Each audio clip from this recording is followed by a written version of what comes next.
Boxes labeled Margaret's clothes had been gathering dust in the far corner of the attic for 5 years. For 5 long years, I found dozens of reasons not to touch them. Today, there are no more reasons. 72 years is old enough to stop putting off the inevitable. The wooden staircase to the attic creaked under my weight, reminding me of my own joints. The house Margaret and I built 47 years ago in the suburbs of Tulsa was aging along with me. We both needed repairs, but I, Garth Ellington, could at least afford new knee replacements. The house, however, had to make do with only minimal repairs. There was neither the strength nor the desire for anything more. The attic greeted me with the familiar smell of old wood and dust. A beam of light from the only window fell directly on a stack of boxes in the corner. I slowly lowered myself onto an ancient stool and pulled the top cardboard box toward me. It was labeled Photos 1970s to 1980s in faded marker. My hands trembled slightly as I removed the lid. Inside were neat stacks of photo albums, from a time when pictures were printed, not stored in the cloud or on computers. Margaret had always insisted on paper copies. "Computers break, Garth, but memories should stay with us forever," she used to say. The first leather-bound album contained photos from our trip to Alaska in 1978. It was an expedition organized by the oil company where I worked as a geologist. Margaret insisted that I take her with me. "You won't notice half the beauty if you only look at the ground," she said at the time. And she was right, of course. In the first photo, we were standing in front of the mountains. Young, smiling, me in a worn field jacket, her in a bright red down jacket. Her blonde hair was blowing in the wind, and her eyes were shining with that special light that is forever etched in my memory. "We were good back then, weren't we, Maggie?" I muttered into the emptiness of the room. The next photo made me smile. Torrens, our son, was about 4 years old. He was sitting on my shoulders, clutching my hair with his little hands, laughing so contagiously that even now I could feel the echo of that joy. We were at an amusement park. Torrens had just ridden his first carousel and was absolutely thrilled. When did everything change? When did my son stop looking at me with admiration and start seeing only an uneducated old man who was of little use? Perhaps it began when he went to college, or later, when he married Keon. Or maybe it just built up over the years. Disappointment in me, in my lifestyle, in my values. I flipped through a few more pages of the album. Family picnics, school graduations, Christmas dinners. With each passing year, Torrens' smile became more and more forced in the group photos. High school graduation, he stands at a distance from me, as if embarrassed. College graduation, a formal handshake instead of a hug. Wedding to Kiona, polite smiles for the camera. Putting down the first album, I reached for the next one. Torrens' school years. Margaret was meticulous in organizing the family archives. Here was every school project, every certificate, every important event in the life of our only son. Here he is receiving his first science award in middle school. I remembered how proud I was of him then. My son, a future scientist. For a man who barely finished college himself before getting a job at an oil company, it was a source of particular pride. "He'll be more educated than us, Maggie," I said to my wife at the time. "He'll achieve more." And he did. A prestigious university, a degree in information technology, a high-paying job at a pharmaceutical company. Torrens had a career I could never have dreamed of. Only somewhere along the way, he seemed to decide that my contribution to his success had been minimal. I sighed and put the album away. Another box caught my eye, labeled Maggie's Personal Belongings. Inside were jewelry boxes, notebooks, and several scarves that still retained the faint scent of her perfume. Underneath them, I found a small velvet box. Inside was a silver necklace with a compass-shaped pendant. My gift to her on our 30th wedding anniversary. "So you can always find your way home," I quoted the inscription engraved on the back. How many times had I seen that compass around her neck? Margaret rarely took it off. She once said it was the most meaningful gift I had ever given her. Not because of its cost. The silver pendant was worth next to nothing compared to what I could afford to buy. It was the meaning that mattered.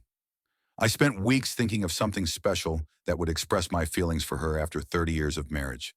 My Maggie always valued effort and intention more than material things. Unlike our son and his wife, I remembered our last conversation with Torrens 2 weeks ago.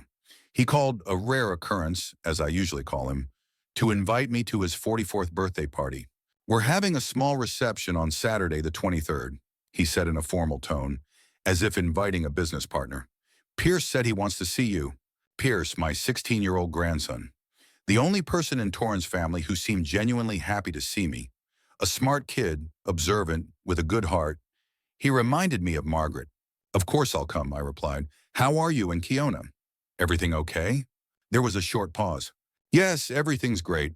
We've almost found the house we want to buy. In the Broken Arrow area." "That's the suburbs, isn't it?" I asked in surprise. "I thought you wanted to stay closer to the center." "Prices in the center have become unaffordable," he said, a note of irritation in his voice. "For the same money, you can get a house twice as big in the suburbs. The only problem is the down payment. The bank requires 20%. Torrance never asked me directly for money. Instead, he dropped hints about financial difficulties, how tough the current economy was, and rising real estate prices. Perhaps his pride prevented him from asking directly. Or more likely, he thought I should offer to help anyway. "A big house?" I asked. "4 bedrooms, 3 bathrooms, half an acre of land? $225,000 in today's market, that's almost a steal." I did the math in my head. 20% of that amount was $45,000. It was a considerable sum, but I could afford it. I had lived frugally my entire life, saving every dollar I could. My pension from the oil company was more than adequate, and the investments I had made over the decades had yielded a good return. I had over $800,000 set aside, money I planned to leave to Torrance and Pierce after my death. "Sounds like a good deal," I said neutrally.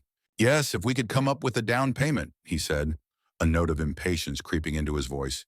"Kiona thinks we should wait another year and save more." The conversation ended shortly after that. Torrance gave me the time and address of the restaurant where his birthday party would be held and quickly said goodbye, citing his busy schedule. I returned to the present, carefully placing the compass back in its box. After an hour of sorting through Margaret's belongings, I came across her diary, a small book with a dark blue cover and gold embossing.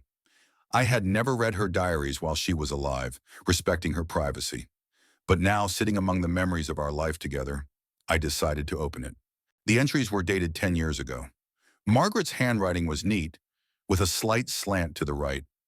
I flipped through the pages until I came across an entry about Christmas that year. Torrance and his family came for the holidays. Garth was so excited, he spent several days preparing, but they only stayed for 3 hours. Torrance kept looking at his watch. Pierce was the only one who really wanted to be here. He was so fascinated by Garth's stories about working in the fields. I'm afraid Torrance is growing more distant from his father. Kiona seems to look down on our home. I noticed how she grimaced when Garth suggested they stay the night, as if our house isn't good enough for them. Garth pretends not to notice, but I know how much it hurts him. I closed the diary and put it aside. Margaret had always been more sensitive to these things. I preferred to ignore my son's coldness, attributing it to busyness, stress, and the generation gap. But she saw the truth. I spent another hour sorting through my wife's photos and personal belongings until I reached the last box. Inside were letters. Dozens of letters we had written to each other during my geological expeditions. This was before cell phones and the internet, when the only way to communicate was through paper letters, which sometimes took weeks to arrive. I pulled out one at random, dated the summer of 1984. It was a letter from me, written during an expedition in Montana. "My dear Maggie, it's already the 3rd week of fieldwork, and I still can't get used to nights without you by my side. The mountains here are amazing. You would definitely want to sketch them in your album. We found some interesting shale samples that may indicate oil deposits. The boss is pleased. Yesterday I saw a family of moose by the river. The little moose calf reminded me of Torrance. Just as curious and clumsy. How is he doing? Still building castles out of blocks? Tell him Dad will bring him a real stone with sparkles. 2 weeks left until we return. I'm counting the days. Sometimes I think we could move to a place like this, away from the city, closer to nature. Maybe someday when Torrance grows up." I smiled as I remembered that time. Dreams of a house in the mountains, of living among nature. Dreams that remain just dreams. First, I had to give Torrance a good education, then help him with his first apartment. Then, there was always something more important. Putting the letters back in the box, I came down from the attic, feeling a strange mixture of nostalgia and determination. In the living room, I sat down at Margaret's old desk and took out my checkbook. The down payment on the house was $45,000. I could give Torrance 10 times that amount, enabling him to buy the house outright, without a mortgage. An amount that meant security and years of savings for me, but for him, just a solution to a current problem. But what if it only widened the gap between us? What if he took it for granted as further proof of my usefulness, solely in financial terms? Number. I needed a gesture that would show that I supported his dreams, but at the same time deserved respect. I decided to write a check for $450,000, enough to pay for the house in full and still have some left over. Such a gift could not be ignored or taken for granted. "What do you think, Maggie?" I asked, looking at the photo of my wife on the table. "Too much?" Her smile, frozen in the picture, seemed to say, "Follow your heart, Garth." I slowly wrote out the check, trying to keep my shaky hand from ruining the neatness of the letters. $450,000.00, I wrote in print. Payee, Torrance Ellington. I put the check in a plain white envelope and wrote my son's name on it. Torrance's birthday was in 4 days. I still had time to think about my decision, but deep down, I already knew I wouldn't change it. With this gift, I wanted to show my son not only my love, but also that I had worked and saved my whole life for a reason. Behind my simple appearance and lack of education was a goal: to provide him and his family with a better life. Perhaps this gesture would restore what had been lost between us over the years, or at least start the process. I put the envelope in the desk drawer and closed it. My gaze fell on the wall, where an old framed photograph hung, me, Margaret, and little Torrance in front of the Grand Canyon. We were all smiling, happy and carefree. "We'll try to fix everything, Maggie," I whispered. "I promise." The morning before Torrance's birthday trip was unusually quiet. I usually woke up to the sound of my neighbor's lawnmower or dogs barking, but today even the birds seemed to have decided to keep quiet. I sat at the kitchen table, twirling the envelope with the check in my hands. $450,000. An amount most people save their entire lives to earn. For me, it was money set aside for a rainy day that never came. Margaret always said we should be prepared for the unexpected. The cancer that took her 5 years ago turned out to be that unexpected circumstance, but even the insurance covered most of the medical expenses. The money remained untouched. I took a sip of my cold coffee and walked over to the window. My old Ford pickup truck, bought 15 years ago, was parked in the driveway. It was reliable enough for the trip across town to where Torrance lived with his family. On the passenger seat was a gift bag with a bottle of 20-year-old Glenfiddich whiskey, a formal gift that I planned to present along with the envelope. I thought about how Torrance would react. Would he be surprised? Would he be happy? Or would he just nod, as if receiving almost $500,000 was an everyday occurrence? In recent years, I had found it difficult to predict his reactions. The phone rang, interrupting my thoughts. My grandson's name lit up on the screen. Pierce calling. "Hi, kid," I answered, although he was only a kid by habit. At 16, Pierce was already a head taller than me. "Grandpa," his voice sounded excited. "You're definitely coming tomorrow, right?" "Of course I'm coming. How could I miss your father's birthday?" "Great," his voice sounded genuinely relieved. Well, Dad said you might not come, that you've been canceling visits a lot lately." I frowned. Over the past year, I had canceled only one meeting, when I had caught a cold and didn't want to infect anyone. Torrance seemed to have interpreted that in his own way. "I'll be there, Pierce. I promise. I even have a gift for your father ready." "Really?"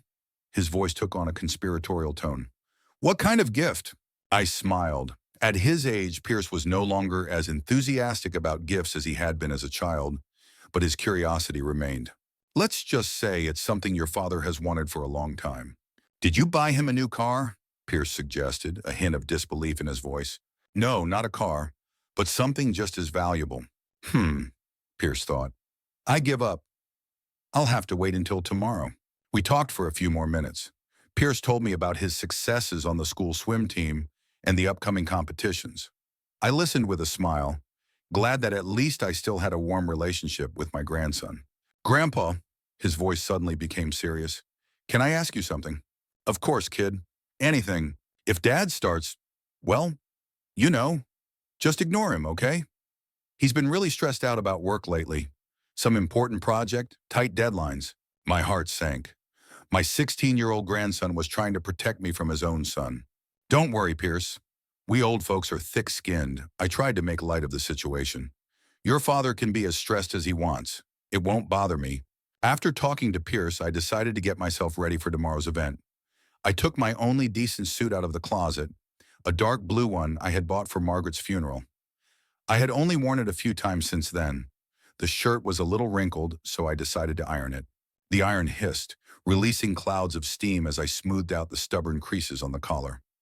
My thoughts involuntarily returned to the past, to how my relationship with Torrance had gradually changed. At first, he was an ambitious but good-natured guy. He studied well and was always eager to learn. Margaret and I encouraged his interest in computers, even though we didn't know much about the technology ourselves. I remember working overtime to buy him his first personal computer, a bulky box that now looks like a museum piece. After graduating from university, Torrance started working for a small technology company. He came to our house for dinner every Sunday and told us about his projects. I didn't understand much about programming and data analysis, but I always listened with interest and asked questions. The changes began about 10 years ago when he received an offer from a large pharmaceutical corporation. It was a prestigious position with a salary 3 times higher than his previous one. He was over the moon, and Margaret and I were happy for him too. During that period, he met Kiona at a corporate event. She worked as an insurance appraiser and, as it turned out later, had a very clear idea of what a successful life should look like. Their wedding was lavish, with 300 guests at a country club. Margaret and I were seated at the main table, but I felt out of place in this luxurious setting. The iron switched off with a click. I put down the finished shirt and picked up the trousers. Memories continued to flow like a river that cannot be stopped. After the wedding, Sunday dinners became less frequent, then stopped altogether. We're very busy, Dad. Kiona has a migraine. We've been invited to her parents' house. There was always a reason. When Pierce was born, I hoped it would bring us closer together again. For a while it did. Margaret often sat with the baby when Torrance and Kiona went out together. But then Torrance got a promotion. He started traveling more, attending international conferences. His vocabulary filled with words I barely understood. Machine learning algorithms, predictive analytics, blockchain. He began to look at me with barely concealed condescension when I didn't understand another technical term or confused the names of companies in his industry. Once, about a year after Margaret's death, I invited him to lunch. We sat in a restaurant, and he talked about his new project. I sincerely tried to understand, asking questions. Dad, he interrupted me at one point. Let me explain it more simply. Imagine you have lots and lots of stones, and you want to find gold among them. He spoke slowly, with exaggerated intonations, as if explaining something to a small child or a person with developmental delays. Torrance, I replied, trying to remain calm. I worked as a geologist for 30 years. I know how to look for minerals, and believe me, I can understand the principle of data analysis if you explain it properly. He looked surprised, then slightly embarrassed, but quickly recovered. Of course, Dad. I just wanted to make sure you understood the basics. After that incident, our conversations became even more superficial. Weather, health, general news. Nothing personal, nothing deep. And then even those conversations became rare. I would call him, and he would respond briefly, always in a hurry. Visits were reduced to a few times a year. Birthdays, Christmas, sometimes Thanksgiving. I laid out my ironed suit on the bed and went to the kitchen to make lunch. Simple scrambled eggs and toast, my usual meal since I was left alone. Margaret always insisted on proper nutrition and cooked a variety of dishes. Without her, I lost interest in food. Standing at the stove, I thought about my last big argument with Torrance. It happened about 3 years ago when Kiona suggested I sell the house and move into a nursing home. They'll take care of you there, Dad, Torrance persuaded me. You'll have company and medical care if you need it. I'm 70, not 90, I replied at the time, and I'm doing just fine on my own. But why do you need this huge house? Kiona persisted. You're alone. You don't tend to the garden. You don't do any repairs. It's losing value every year. I realized then that what worried them was not my well-being, but the potential inheritance. The house that Margaret and I had bought for a song 47 years ago was now worth a decent amount of money thanks to the development of the area. If I sold it now, I would get more for it. If I kept it for the rest of my life, it might fall into disrepair and lose value. This is my home, I said at the time. I lived here with your mother, and you and Pierce grew up here. I have no desire to sell it. Torrance didn't insist, but since then, every time we met, Kiona found a reason to mention some nursing home with wonderful conditions or remarkable staff. I ate my modest lunch and washed the dishes. The day was drawing to a close. I decided to go out into the garden, a small plot behind the house where Margaret once grew roses and tulips. Now there were a few bushes that I tried to tend to, and an old apple tree that bore sour but juicy fruit. Sitting on a bench under the apple tree, I thought about tomorrow, about how I would hand Torrance the envelope with the check. I imagined his reaction, surprise, maybe even shock. Perhaps this gesture would change something between us. Maybe he would finally see me not just as an old man who had fallen behind in life, but as a father who had always cared for him. The sun was slowly setting, painting the sky orange and pink. I remembered how Margaret and I loved to watch the sunsets. "Every sunset is unique, Garth," she would say, "just like every day of our lives." I sighed. If she were here, she would know how to mend relations with Torrance. Margaret always found the right words, knew how to smooth things over. I was straightforward, sometimes even rude. It was a habit of a man who had spent most of his life in the field, among men who were just as straightforward. When the first stars appeared in the sky, I returned to the house.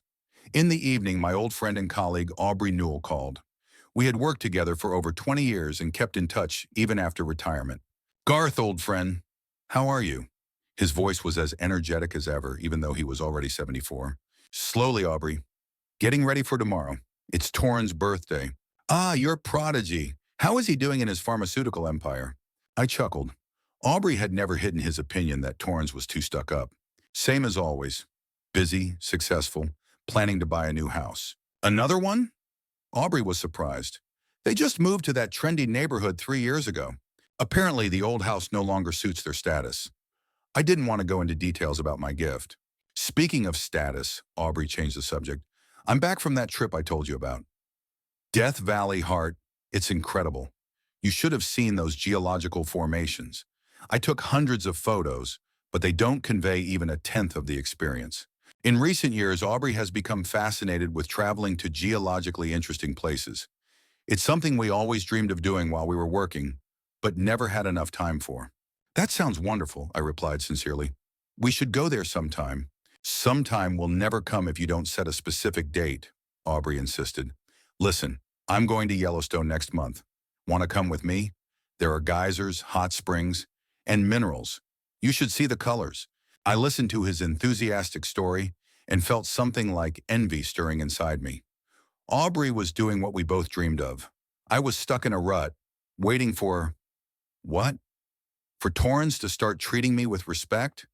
For my existence to regain meaning? "I'll think about your offer, Aubrey," I finally replied. "Now is not the best time for planning." We talked a little more, and then I hung up. It was almost 10 o'clock. I checked to see if everything was ready for tomorrow. My suit was ironed, my shoes were polished, and the gift bag with whiskey was on the table next to the envelope. Before going to bed, I picked up the envelope with the check again. $450,000. A huge sum that could change a lot. Buy a new house for Torrance and his family. Or, I remembered Aubrey's enthusiastic voice talking about Death Valley. What could I do with that kind of money for myself? I pushed the thought away. The money was for Torrance. This was my chance to show that I had always cared about him, always thought about his well-being. Maybe this gesture would finally melt the ice between us. The Golden Pine restaurant was located in one of the most prestigious areas of Tulsa. I had never been here before. It was out of my price range, and the atmosphere of such places always seemed unnatural to me. Parking my old pickup truck among shiny new SUVs and premium sedans, I felt out of place, as if someone had mistakenly invited a gardener to a high society party. I looked at my reflection in the rearview mirror. The ironed dark blue suit fit me well, but it betrayed its age with worn elbows and a slightly outdated style. I had carefully combed my hair, but the gray hair and wrinkles were still there. You can't hide 72 years with any suit. On the passenger seat lay a gift bag with a bottle of whiskey and an envelope. I checked its contents once more. A check for $450,000, made out to Torrens. An amount that could change many people's lives. An amount that I hoped would buy me at least a drop of respect from my own son. Sighing, I got out of the car, picked up the gifts, and headed for the restaurant entrance. The glass doors swung open, letting me into a cool room filled with soft music and the low hum of voices. The young woman at the reception desk smiled at me with a professional smile. Good evening, how can I help you? Hello, I'm here for Torrance Ellington's birthday party. She checked her tablet. Ah, yes, Mr. Ellington. The party is in our blue room. Let me show you in. The girl led me through the main dining room to a separate room in the back. Along the way, I noticed that most of the guests were about 30 years younger than me, dressed in expensive clothes, with the confident smiles of people accustomed to success and wealth. The blue room turned out to be a spacious room with high ceilings and soft lighting. Along one wall was a bar, and opposite it was a long table with snacks. Several round tables covered with snow-white tablecloths were scattered around the room. In the center was a small dance floor, although no one was dancing on it at the moment. I counted about 20 guests. Some were standing at the bar with glasses, others were sitting at tables, talking.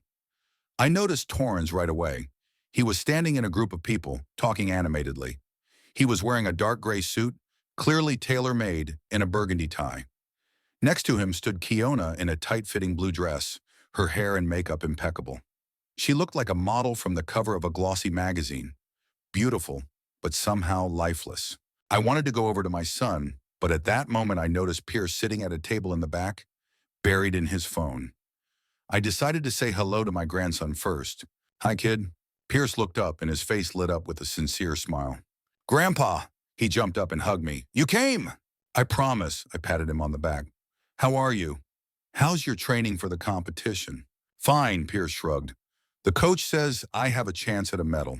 I have no doubt. We talked for a few more minutes until Pierce suddenly fell silent, looking somewhere behind me. I turned around and saw Torrens walking toward us.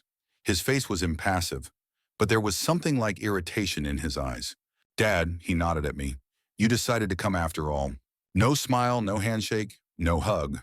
It was as if I were not his father, but a distant neighbor he had bumped into at the supermarket. Of course, I replied, trying to keep my tone casual. Happy birthday, son. I handed him the gift bag with the whiskey. I decided to give him the envelope later, when we could talk alone. Thanks, so Torrens took the bag and, without looking inside, put it on the table. Pierce, Marcus is looking for you. Something about that game you were playing. Pierce gave me an apologetic look and left. Torrens and I were left alone. Nice restaurant, I said. Trying to start a conversation? Yes, one of the best in town, Torrens replied. Kiona insisted on it, although I would have preferred something more modern. How's the house purchase going? I asked, testing the waters for a conversation about the gift. It's moving forward, Torrens replied evasively. The bank has given preliminary approval, but the interest rate is higher than we expected. He was about to say something else, but at that moment Kiona approached us. She touched my shoulder lightly in imitation of a greeting, not even deigning to give me a formal kiss on the cheek. Garth, I'm glad you could make it. Her voice was as cold as her smile. Torrens, Bridget, and Alan just arrived. We should go greet them. She gave me a quick, appraising look, lingering on my worn suit, and led Torrens away. I was left alone in the middle of the room, feeling invisible. Deciding not to stand there like a pillar, I headed for the bar. Maybe a glass of wine would help me relax. The bartender, a young guy with a trendy beard, looked at me questioningly.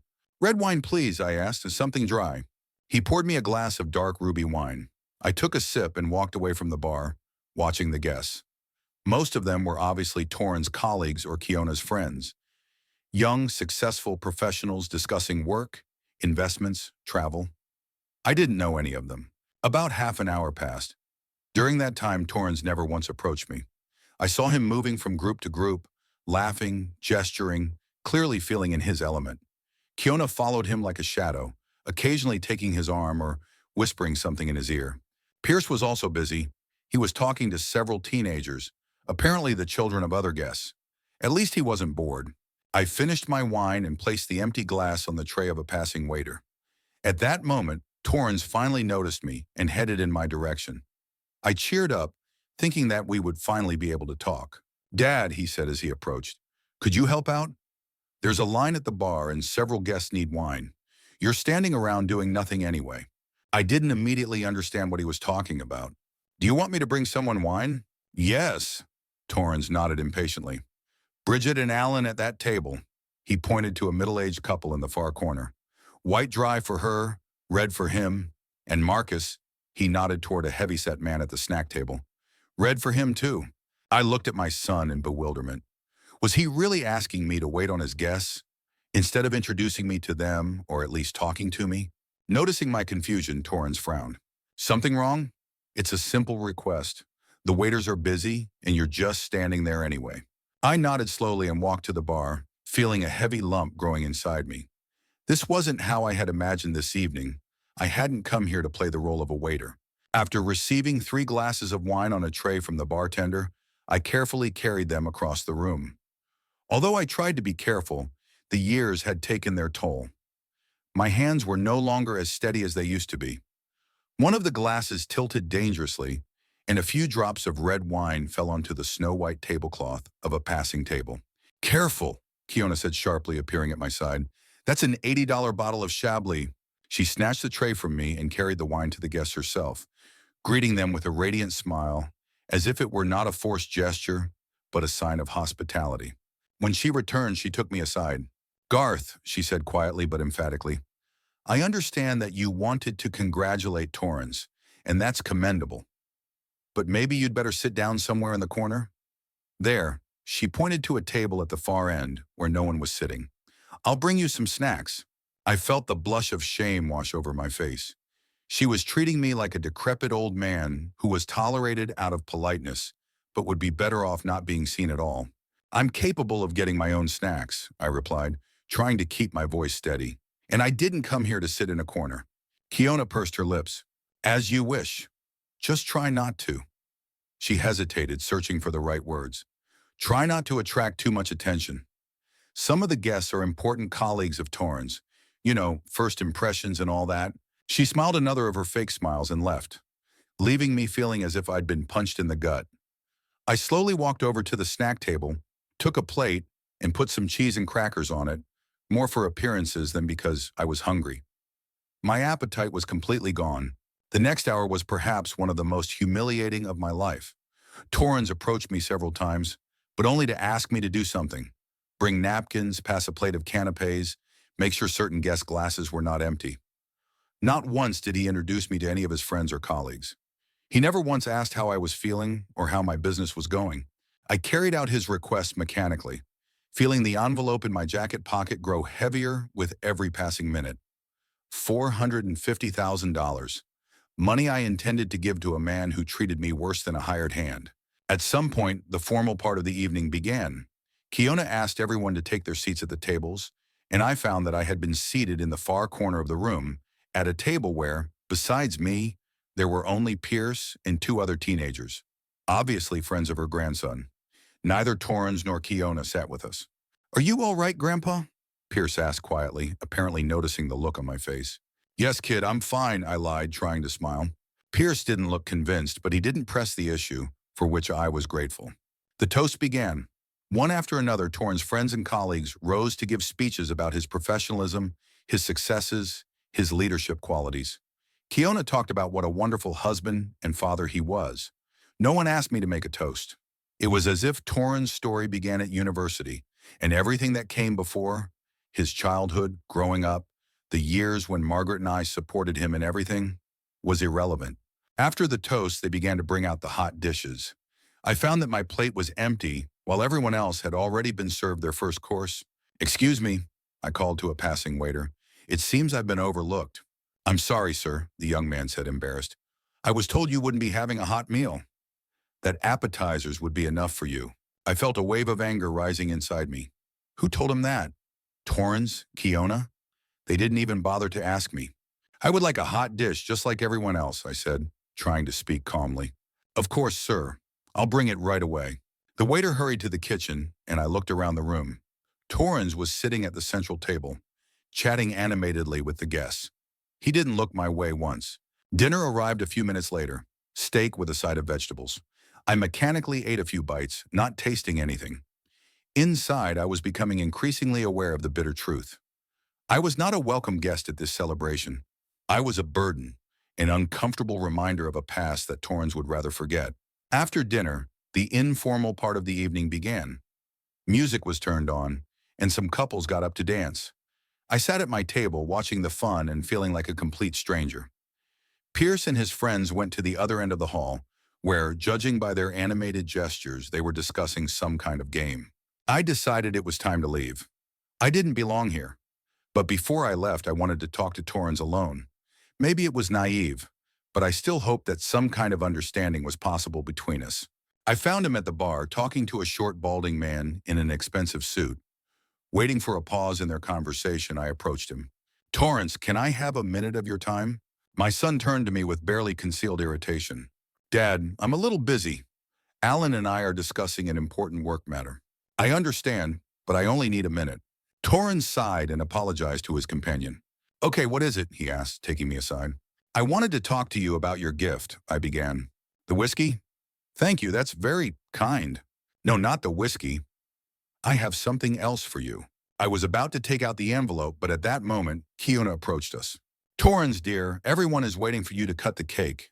"I'll be right there," he nodded, clearly pleased with the excuse to end our conversation. Turning to me, he said, "We can talk about this later, okay? Right now, I need to—" He was interrupted by a loud cry from the snack table. "Hey, we're out of wine." Torrens glanced quickly at me. "Dad, could you—" He nodded toward the bar. "Bring them some wine, please. And while you're at it, check if everyone has enough to drink." Without waiting for my answer, he took Kiona by the arm and headed for the center table, where a huge cake with lit candles was already standing. I stood watching them go and felt something break inside me. All my life I had tried to be a good father. I provided for my family, supported my son in all his endeavors, and rejoiced in his successes. And this is how it turned out. He saw me as nothing more than a free waiter at his party. Pour the wine. Serve the food. My hand reached for the inside pocket of my jacket, where the envelope with the check was. I took it out and looked at Torrens' name, written in my uneven handwriting. At that moment, applause broke out. Torrens had blown out the candles on the cake. Everyone around him was smiling, congratulating him, patting him on the shoulder. No one even glanced in my direction. I was invisible. The decision came suddenly but with absolute clarity. I put the envelope back in my inside pocket. Then I quietly walked over to my table, picked up my coat, and headed for the exit. As I passed Pierce, I squeezed his shoulder lightly. "I have to go, kid. Call me tomorrow, okay?" "Are you leaving already, Grandpa?" he asked in surprise. "But we haven't even cut the cake yet." "I'm not feeling well," I said, which wasn't entirely a lie. "Don't worry, everything's fine. Just call me tomorrow." Pierce nodded, though I could see the concern in his eyes. I quickly left the hall without looking back or saying goodbye to anyone else.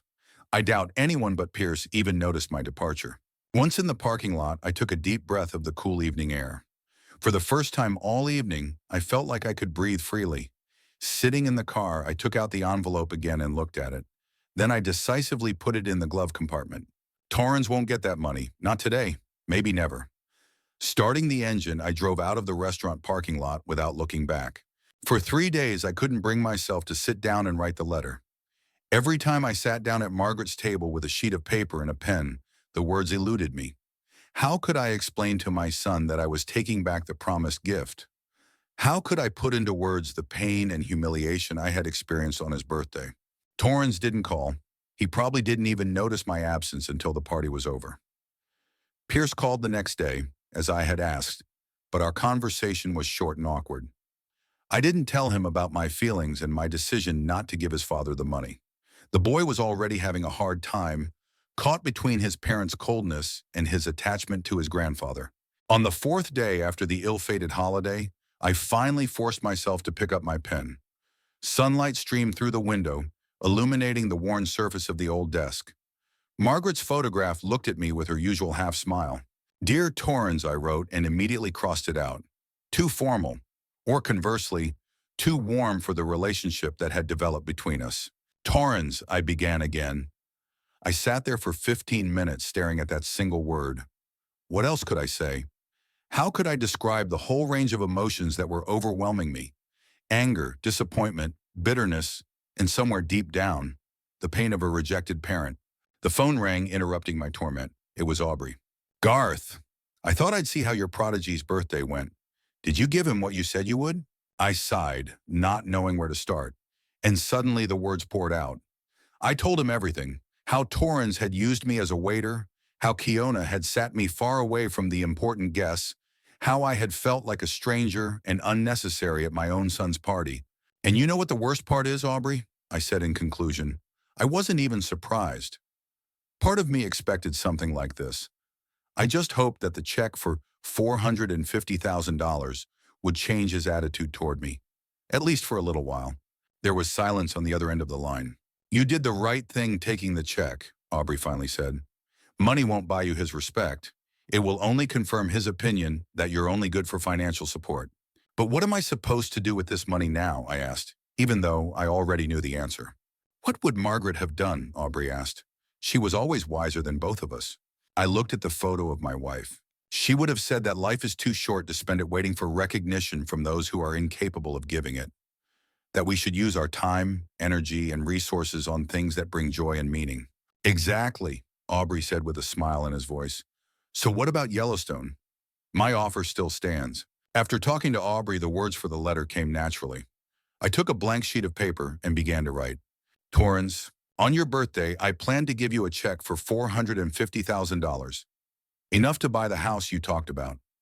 Money I had saved my whole life, putting aside part of every paycheck, denying myself many things to ensure you had a better future. But that evening, I realized that my efforts had not produced the desired result. You have grown up to be successful in terms of your career and finances, but you have not learned to appreciate the people around you, at least not all of them. I was upset and offended by how you treated me at the restaurant. Not like a father, but like a servant. I decided not to give you the money. Not because I want to punish you or make you feel guilty. It's just that I finally realized that financial support is the only thing you are willing to accept from me. And that's not enough for me.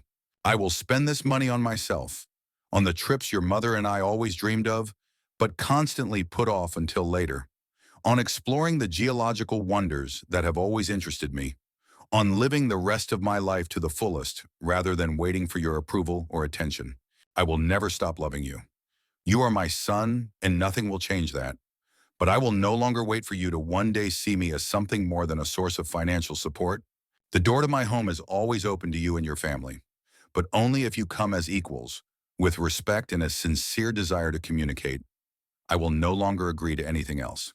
Your father, Garth Ellington, Betrayal. After rereading the letter, I felt a strange sense of relief. No malice, no accusations, just the truth, stated calmly and with dignity. I sealed the letter in an envelope, wrote Torrance's address on it, and set it aside to mail tomorrow. I spent the rest of the day at the computer, researching information about Yellowstone and other national parks.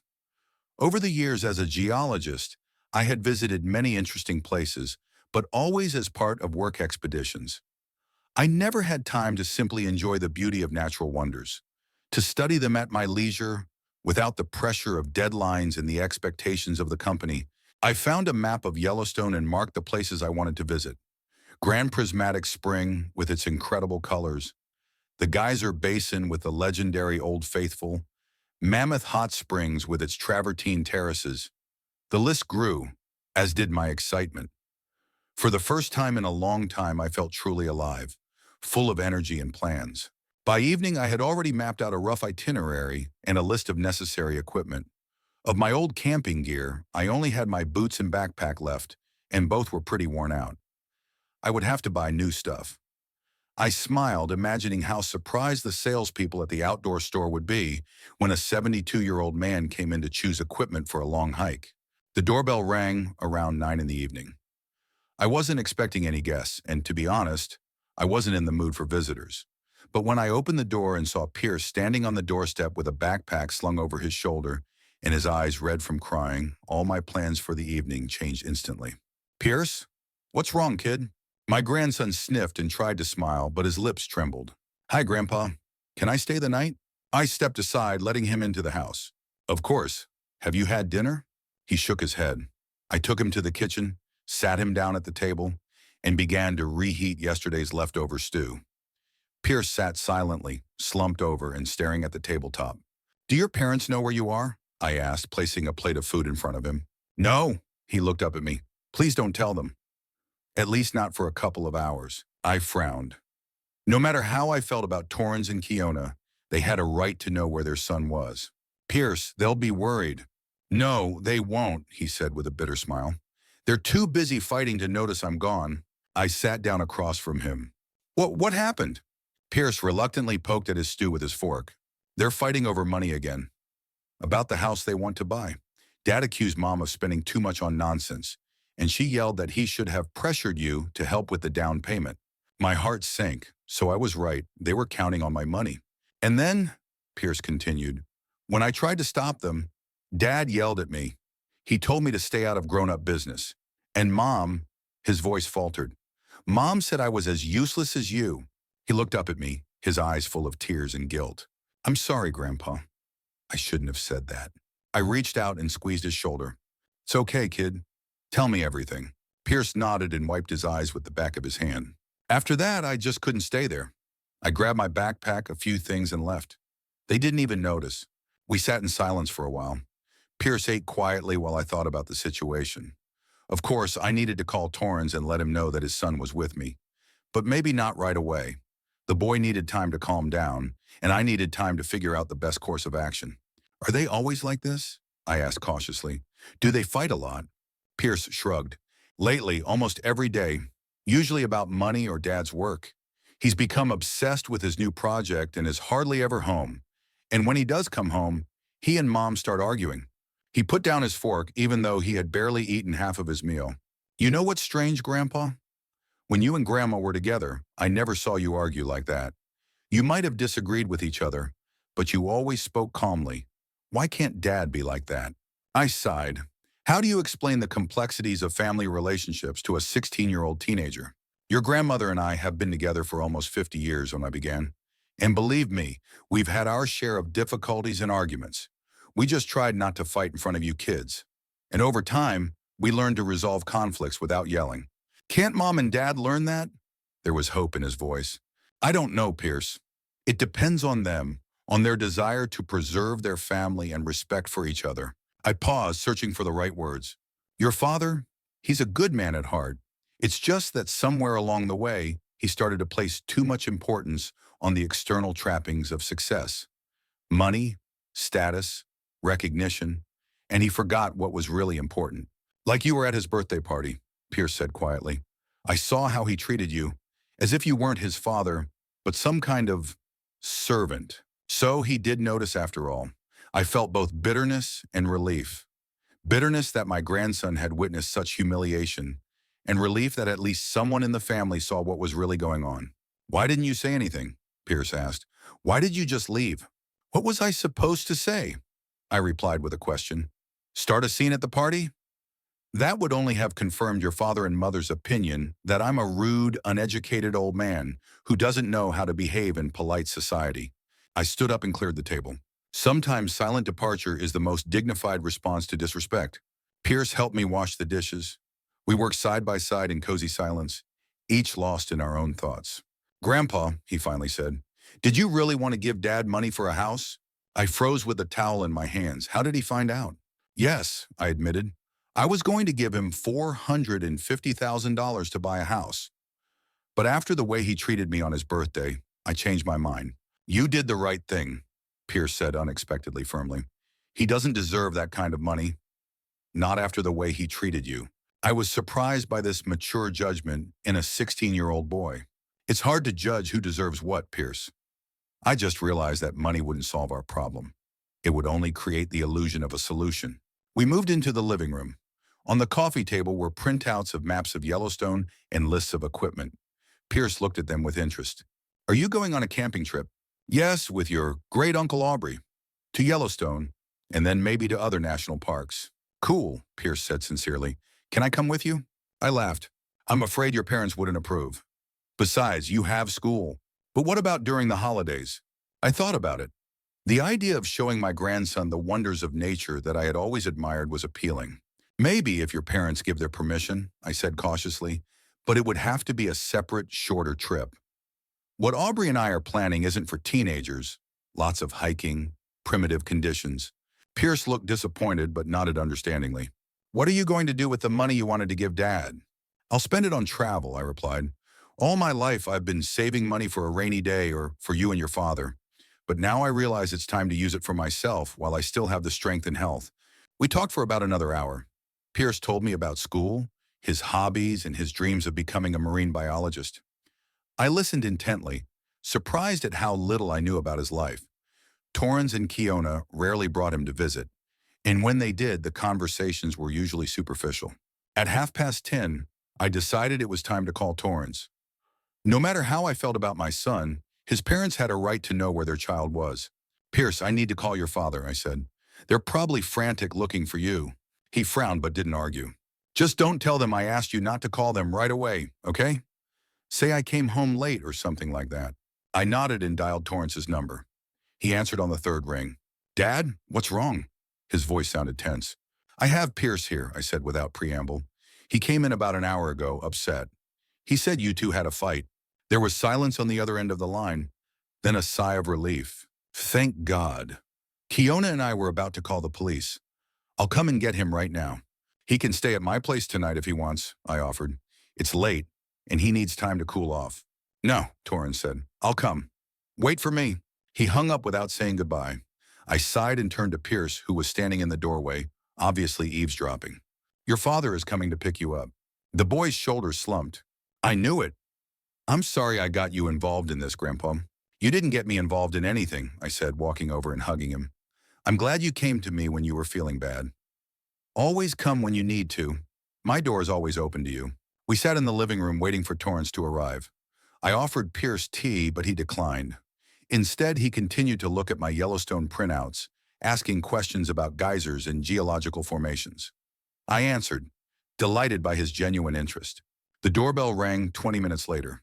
I opened the door and saw Torrance, disheveled, with red eyes, wearing a jacket hastily thrown over his t-shirt. Where is he? He asked without greeting me. In the living room, I replied, stepping aside to let him into the house. Torrance walked past me and headed straight for the living room. I followed him, fearing conflict. Pierce, Torrance began from the doorway, can you imagine what your mother and I went through? We spent 2 hours looking for you all over the neighborhood. Pierce stood up, clutching a map of Yellowstone in his hands. Really? I thought you were too busy yelling at each other to notice I was gone. Torrance clenched his fists. Don't you dare talk to your father like that. Pack your things. We're going home. What if I don't want to? Pierce asked quietly but firmly. What if I want to stay with my grandfather? Torrance gave me an accusing look, as if I had turned the boy against him. You're a minor and you live with us. That's not up for discussion. I saw Pierce tense up, ready for a confrontation. I had to diffuse the situation.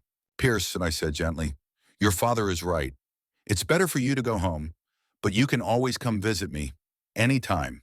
Pierce looked at me with disappointment, but nodded and went to get his backpack. When he left the room, Torrance turned to me. I don't know what you said to him, but I didn't say anything to him, I interrupted. He came here upset because of his argument with Kiona. He just wanted to be somewhere peaceful. What's wrong with that?